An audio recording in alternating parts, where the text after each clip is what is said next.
of Allah, the Merciful, the Beneficent. Now with today's main headlines. Israeli airstrikes force thousands of families in southern Lebanon to flee their homes. Closure of religious seminaries in Najaf, Karbala, following martyrdom of Lebanese Shiites. Inclusion of Islamic holidays in Germany's intercultural calendar, a new step towards peaceful coexistence. Grand Ayatollah Shirazi permits allocating funds from Imam's share to support families in Lebanon.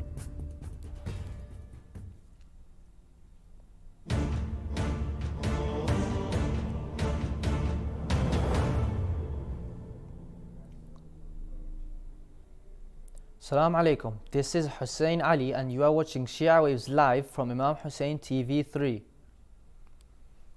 Large numbers of Lebanese citizens are fleeing southern Lebanon towards Syria following hundreds of airstrikes launched by the Israeli army on the region.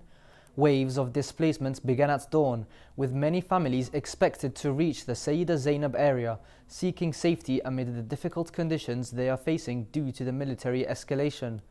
In this context, appeals have been made to the Husseini service Mawakib to head to the Sayyida Zainab area and prepare to provide support and relief to the displaced. These appeals call for solidarity with the displaced and for providing essential aid, including shelter and necessities. In response, Iraqi service groups immediately responded to the call, coordinating to send relief and service teams to Syria as soon as possible. Residents of the Sayyida Zainab area and surrounding regions have also been urged to open their homes to the displaced to alleviate their burden and offer protection and support during these difficult times. At least 492 people have been killed in intense and wide-ranging Israeli airstrikes targeting Hezbollah in Lebanon. The country's health ministry says, in the deadliest day of conflicts there in almost 20 years.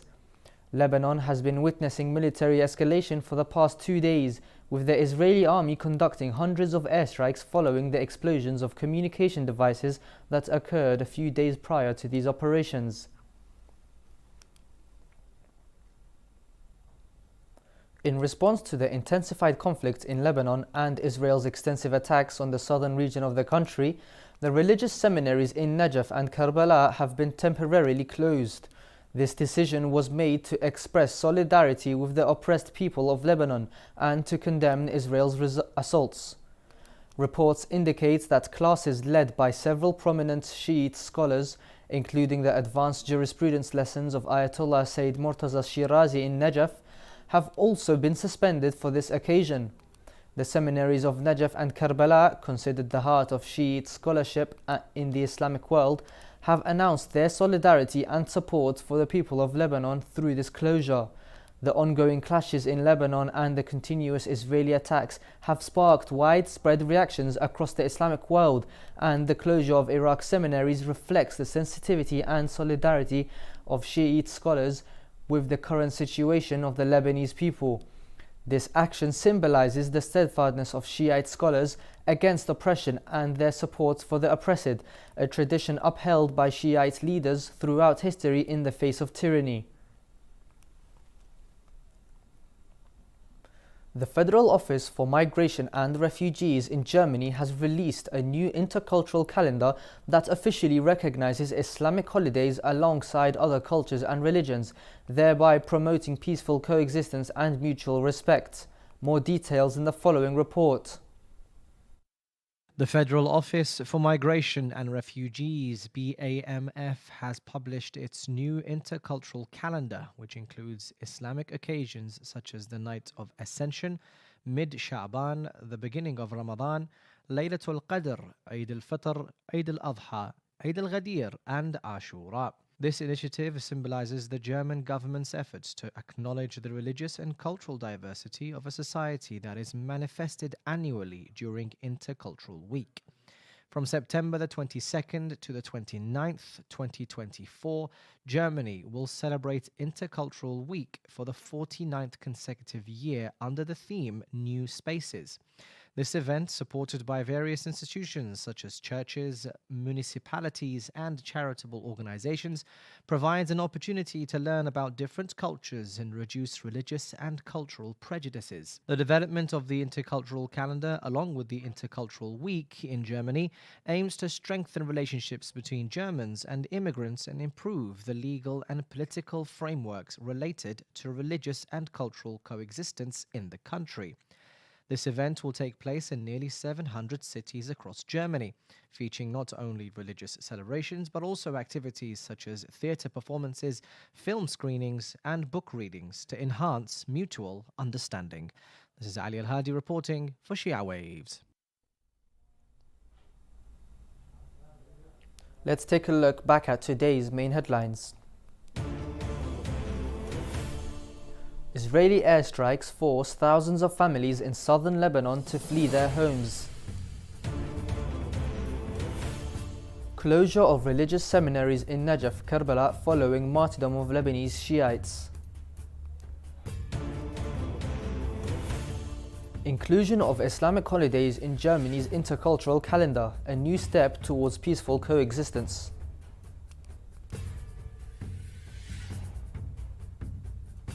Also tonight, UN chief highlights gender-based discrimination in Afghanistan.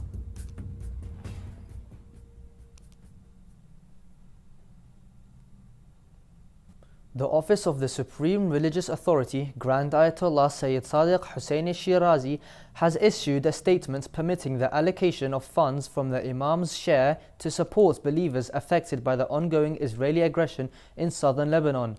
This decision reflects the high religious authority's commitment to the humanitarian and living conditions of families directly impacted by the ongoing conflict. The statement reads, "The Supreme Religious Authority, Grand Ayatollah Sayyid Sadiq al-Husseini Shirazi, permits the allocation of funds from the Imam's share to the honorable believers who have been harmed, displaced, or affected by the painful Zionist aggression in our beloved Lebanon. This includes support for their families and covering their various life needs." This decision underscores Grand Ayatollah Shirazi's deep concern for assisting families suffering under the harsh conditions caused by Israeli bombardment, with the aim of providing both material and moral support to displaced families to alleviate their hardships and meet their essential needs. The statement calls on believers and charitable organizations to expedite their financial and humanitarian assistance during this critical time, reinforcing the spirit of solidarity and social responsibility encouraged by Islam, particularly in times of crisis and disaster.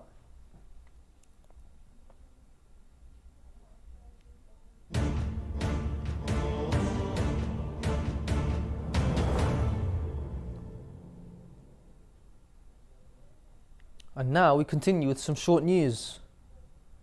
The Senegalese military reported that at least 30 bodies were discovered on a drifting boat off of the coast of Dakar on Monday. The Navy was alerted to the vessel's presence on Sunday evening and dispatched a patrol to the location, approximately 70 kilometers from the capital. Due to the advanced decomposition of the bodies, identification is proving challenging, and investigations are underway to determine the boat's origin and the total death toll. This incident highlights the rising number of migrants leaving West Africa, many fleeing conflict and poverty for better opportunities in Europe. Earlier this month, a separate incident saw a boat with 89 people capsize, resulting in at least 37 fatalities. Since the start of the year, over 22,300 migrants have reached the Canary Islands, marking a 126% increase compared to last year. The Atlantic route remains one of the deadliest globally, with thousands estimated to have perished this year alone. A United Nations team investigating Myanmar is closely monitoring reports suggesting that executions could soon occur. Nicholas Kumijan, head of the Independent Investigative Mechanism for Myanmar, stated that several individuals sentenced to death in closed trials last year may face imminent execution. He emphasized that such actions could constitute crimes against humanity. The military government has not confirmed any potential executions and has not responded to media inquiries. The junta previously faced international condemnation in 2022 after executing 4 democracy activists, claiming they were not activists but killers deserving punishment. Since the military coup in 2021, Myanmar has been engulfed in civil conflict, with tens of thousands detained.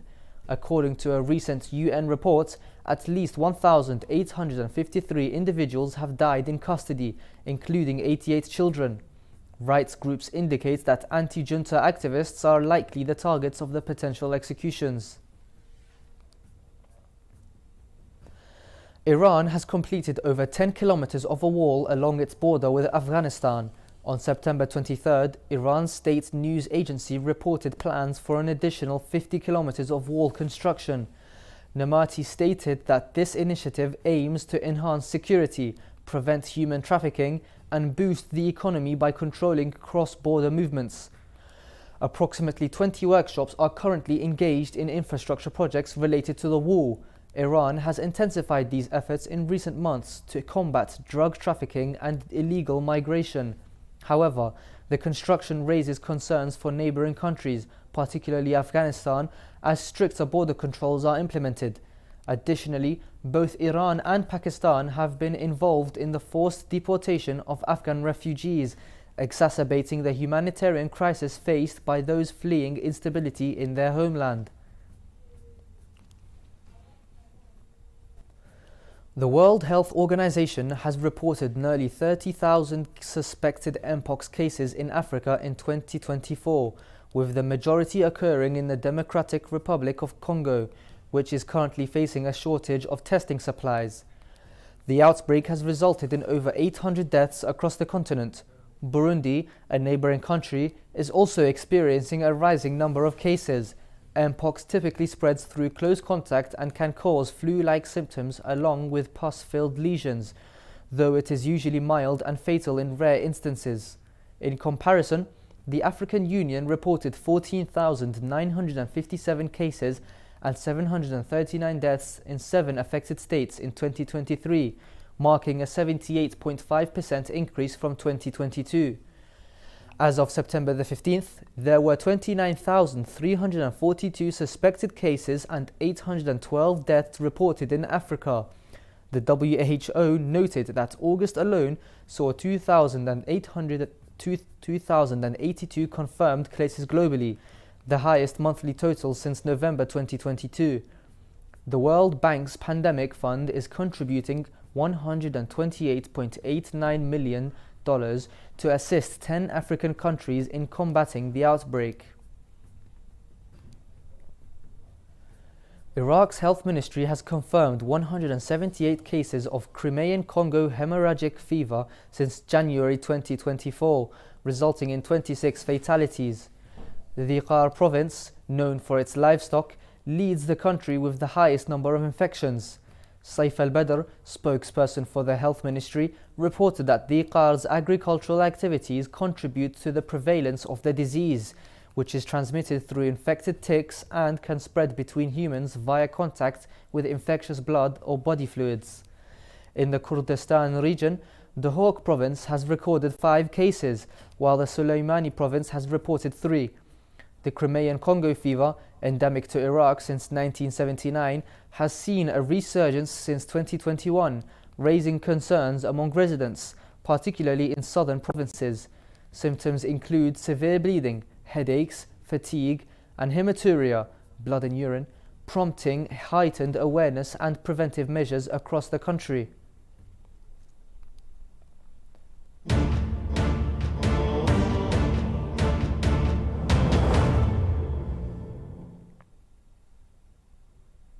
UN Secretary-General Antonio Guterres condemned the deep crisis of gender-based discrimination and oppression against women in Afghanistan during a recent event focused on women's inclusion in the country's future. Guterres criticized new laws that he claims strip Afghan women and girls of their rights and freedoms across the board, asserting that these measures are detrimental to the nation. He emphasized that Afghan women and girls are largely confined to their homes, facing severe restrictions on their freedom of movement, access to education, and employment opportunities. Guterres pointed out the alarming rates of violence, honor killings, and rising maternal mortality that Afghan women endure, leaving many feeling unsafe, isolated, and powerless. The UN chief warned that the ongoing oppression of women not only constitutes a systematic abuse of human rights but also hinders Afghanistan's development. He urged Afghan authorities to lift all restrictions on women and girls, reopen schools, and enable their full participation in society. Without recognizing the rights of one half of its population, Afghanistan will never take its rightful place on the global stage, Guterres stated, calling for immediate action to address these pressing issues.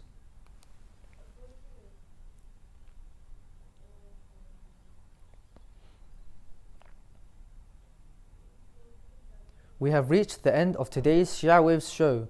Let's remind our viewers of the main headlines. Israeli airstrikes force thousands of families in southern Lebanon to flee their homes. Closure of religious seminaries in Najaf, Karbala following martyrdom of Lebanese Shiites. Inclusion of Islamic holidays in Germany's intercultural calendar, a new step towards peaceful coexistence. Grand Ayatollah Shirazi permits allocating funds from Imam's share to support families in Lebanon. UN chief highlights gender-based discrimination in Afghanistan.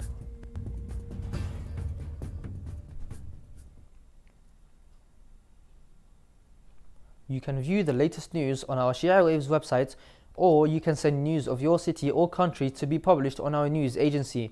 Contact us on the numbers at the bottom of your screen. Thank you all for watching. We pray to Allah the Almighty to hasten the reappearance of the Master of our time. Wassalamu alaikum wa rahmatullahi wa barakatuh.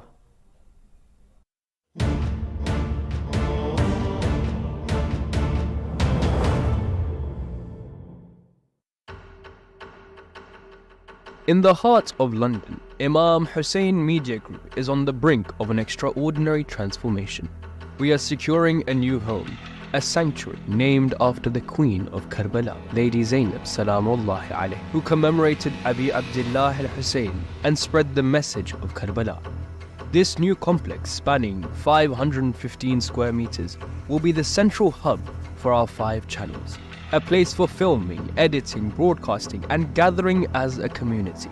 With a cost of £1.5 million, we invite you to be part of this new chapter.